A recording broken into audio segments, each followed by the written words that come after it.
Pengakuan Rizik soal umat yang lugu dan polos ditulis oleh Widodo SP di Steward.com. Persidangan yang melibatkan seorang Rizik Syihab memang menarik untuk diikuti.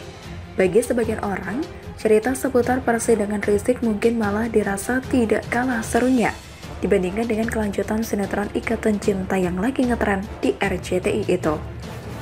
Tak terkecuali seorang Denny Siregar yang rasanya selalu menantikan apa yang terjadi di persidangan itu, termasuk apa yang disampaikan oleh Rizik sebagai pembelaannya. Seperti yang belum lama ini dibagikan oleh Denny Siregar lewat akun media sosial Instagramnya, sambil menyertakan tanggapan layar Rizik yang tampak membaca sesuatu dengan judul besar di atas gambar itu begini, "Rizik, sebutan imam besar untuk saya datang dari umat yang lugu dan polos." Dua kata terakhir tampaknya menyengat keisangan Denny Siregar yang tidak tahan untuk lebih lama lagi berkomentar, sehingga muncullah unggahan tadi dengan caption yang menggelitik, pemilihan kata yang halus untuk menghindari kata bego. Ya, secara tersirat memang apa yang dikatakan oleh Rizik dapat mengarahkan tafsiran orang pada kata yang disebut oleh Denny Siregar tadi. Kondisi yang memprihatinkan rasanya jika sampai menimpa umat beragama manapun di dunia tanpa melihat latar belakang agamanya. Seandainya hal semacam itu terjadi di kalangan Kristiani pun, maka dapat pula menimbulkan setidaknya dua hal yang dapat bertolak belakang tergantung apa yang dilakukan. Kalau umat atau jemaat yang lugu dan polos itu dibekali dengan ilmu agama, lalu diarahkan agar menjadi pribadi yang lebih baik seiring pencarian dan pengenalan mereka akan Tuhan, maka niscaya dalam meniti perjalanan kerohanian mereka tidak akan menjadi masalah bagi orang lain. Namun, bila umat atau jemaat yang lugu dan polos itu justru dipandang sebagai kelompok yang dengan mudah dijadikan pasukan untuk tujuan tertentu dari si pemimpin agama itu sendiri, maka bahaya besar akan terbentang di depan mereka. Dalam konteks Kristiani yang kerap kali terjadi, misalnya hanya dengan pengajaran tentang persembahan saja, atau yang dilakukan dengan motivasi yang tidak benar, maka hasil pengumpulan persembahan itu dapat dikelola sedemikian rupa yang hanya mengarah pada tindakan memperkaya diri bagi si pemimpin umat atau jemaat tersebut.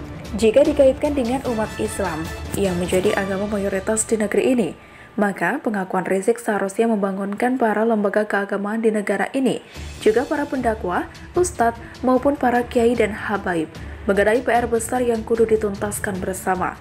Tujuannya, jangan sampai umat yang lugu dan polos ini, atau yang rasanya masih ada jumlah yang cukup lumayan di seantero negeri ini, mendapat pengajaran yang salah, yang mengarah pada radikalisme maupun ketaatan mutlak kepada junjungan atau pimpinan, tanpa mengaktifkan akal sehat maupun logika berpikir yang sangat diperlukan dalam menjalani ajaran agama. Pengakuan Rizik bagi saya mencermati apa yang terjadi dengan kelompok mereka sendiri yang sempat melakukan aktivitas memberi kesan menyembah baliho dengan sosok gambar Rizik terlihat jelas di sana pada waktu itu.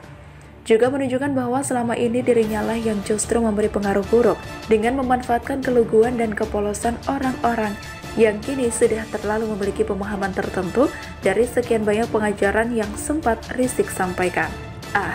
Saya rasanya sudah kehabisan kata kali ini untuk meneruskan tulisan tentang sosok yang gelar imam besarnya sempat disebut oleh jaksa sebagai isapan jempol belaka.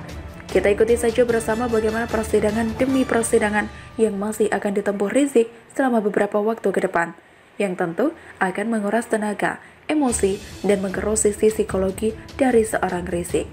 Kalau perlu selama 1-2 tahun lagi, waktu yang Rizik habiskan untuk menjalani persidangan-persidangan berikutnya, baik untuk kasus yang saat ini berlangsung maupun kasus-kasus lainnya. Lalu, beberapa tahun lagi untuk menjalani hukuman setelah vonis akhir dari pengadilan sudah diketok untuk kasus-kasus yang kabarnya masih cukup banyak yang mengantri untuk dituntaskan di meja hijau. Akhirnya kembali pada caption Bang Denny Siregar tadi. Rasanya, saya tidak bisa tidak setuju bahwa kata spesial di atas menjadi salah satu kata ganti yang sangat tepat untuk mengabarkan lugu dan polos yang diucapkan oleh Rizik dalam pembelanya di hadapan para pengadil. Bagaimana menurut Anda? Begitulah kura-kura. Wakil Ketua KPK sudah hadir, Komnas HAM masih belum puas juga. Ditulis oleh Sardi di Steward.com. Pada panggilan pertama oleh Komnas HAM, para pimpinan KPK tidak hadir. Pada panggilan kedua, hanya Wakil Ketua KPK Nurul Gufron yang hadir. Sebenarnya sudah cukup, tapi Komnas HAM tampaknya belum puas dan tetap protes.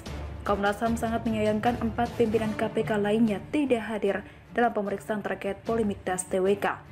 Pemanggilan terhadap KPK hari ini itu kami tujukan kepada 5 pimpinan KPK dan Sekjen.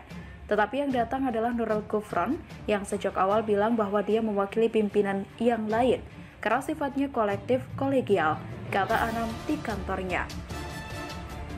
Anda memahami KPK menganut mekanisme kepemimpinan kolektif kolegial, tetapi terdapat pertanyaan yang memang tidak kolektif kolegial, yang mungkin tidak dipahami oleh setiap pimpinan KPK. Pak Gufron bilang bahwa dia mewakili pimpinan yang lain karena sifatnya kolektif kolegial. Nah, kami jelaskan. Terima kasih begitu bahwa memang kami memahami betul bagaimana mekanisme tata kerja di KPK ini layaknya di Komnas HAM ada kolektif kolegial, kata Anam. Tapi memang ada beberapa konstruksi pertanyaan yang bukan wilayah kolektif kolegial, tapi wilayah yang sifatnya kontribusi para pemimpin per individu. Sehingga tak ada beberapa pertanyaan yang tidak bisa dijawab oleh Pak Gufron, karena itu pimpinan yang lain. Katanya, mereka ingin agar pimpinan KPK lainnya terutama Ketua KPK Firly Bahuri untuk kembali agar bisa menjelaskan pelaksanaan TWK dan klarifikasi. Sama hal dengan Komnas HAM yang memanggil pimpinan BKN. BKN meminta agar pemeriksaan terhadap pimpinan diwakilkan. Akan tetapi Komnas HAM menegaskan pemeriksaan terhadap mereka tidak dapat diwakilkan. Komnas HAM tidak mau jika diwakilkan. Intinya begini, saya melihat banyak yang sebenarnya tidak mau terlalu memperdulikan panggilan dari Komnas HAM. Makanya, banyak di antara mereka yang mengutus wakil atau sebagian saja. Kalau di artikel saya sebelumnya, sebenarnya mereka tidak perlu hadir. Tidak ada urgensi apalagi kewajiban bagi mereka untuk hadir. Komnas HAM menduga ada kejanggalan dalam penonaktifan 75 pegawai yang tidak lolos TWK. Justru kita merasa ada kejanggalan di mana Komnas HAM mengusut kasus ini. Apa tidak lucu kalau mereka membela 5,5% orang yang gagal dalam tes TWK? Bukankah angka kegagalan tersebut wajar? Kecuali yang gagal sangat banyak atau mencapai 90% lebih, barulah bisa disebut ada kejanggalan yang besar. Tidak aneh kalau menyebut ada penyingkiran pegawai KPK secara masif dan juga besar-besaran. Tapi, ini yang gagal hanya 5,5%, hanya 75 orang. Justru aneh kalau Komnas HAM sangat ngotot mengusut kasus ini dan meributkannya hingga ke batas yang sangat menggelikan. What's wrong? Oh iya, bisa dicek artikel terbaru dari salah satu penulis di Word, Bung Nafis, terkait Komnas HAM. Dia menguliti jejak digital salah satu orang di sana. Demikian sekelas info, mungkin tak ada kaitannya, tapi cek saja. Komnas HAM malah terbalik dalam mengusut sebuah isu. Yang tidak janggal malah diusut hanya karena 75 orang merasa janggal, padahal itu adalah pembelaan diri terhadap mereka yang gagal. Misalnya Komnas HAM mengusut soal penembakan 6 laskar FPI pengawal Rizik. Wajar, karena ini menyangkut nyawa orang yang meninggal. Tapi kalau mengusut tes TWK, ini sungguh lucu sekali karena banyak isu lain yang bisa diusut Komnas HAM. Misalnya, kasus pengacauan dan juga KKB Papua. Komnas HAM sebenarnya sudah dicap negatif dan juga dicibir habis-habisan karena sering bias dan melihat sebuah isu entah dari kacamata mana. Jangan sampai isu ini membuat publik menjadi muak dan menuding ada nuansa politis. Membela yang gagal adalah hal yang konyol, apalagi di saat yang bersamaan mayoritas ikut tes yang sama dan lolos. Ini adalah kejanggalan yang sangat jelas sekali. Kalau alasannya adalah karena ada yang melapor, besok-besok bakal ada laporan massal dari mereka yang gagal tes CPNS atau tes TWK selanjutnya. Dan semoga Komnas HAM menanggapi semuanya dengan adil. Kalau tidak, artinya mungkin Komnas HAM pilih kasih dan ada udang di balik batu. Bagaimana menurut Anda? Denny, kata lain bego, soal imam besar. HRS itu umat yang polos dan lugu. Ditulis oleh Anto Cahaya di SeaWorld.com. Sebuah pesan dari Ibnu Rashid, jika ingin menguasai sesuatu orang bodoh, bungkus yang batil dengan agama. Sidang HRS makin hangat saja dari waktu ke waktu. Kita seperti sedang melihat perang narasi, play victim, dan drama berseri. Menunggu endingnya bakal seperti apa nantinya. Yang menarik tiap pembacaan nota pembelaan atau pledoi dari HRS, selalu setelahnya muncul beragam spekulasi. HRS seperti menambah beragam permusuhan tiada henti. Setiap kata yang keluar dari mulut HRS menyembur membabi buta, bagai serdadu yang depresi di tengah perang yang belum usai. Sebuah pihak bakal dihajar. Prinsipnya, gaspol rimblong. seakan sedang ingin mematik api agar terbakar, tapi justru terbakar sendiri.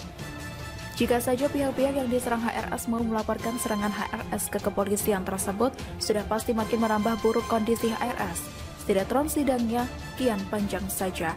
Ada satu angle yang menurut saya cukup menarik terkait dengan ucapan jaksa yang mengungkit terkait julukan imam besar yang disandang HRS.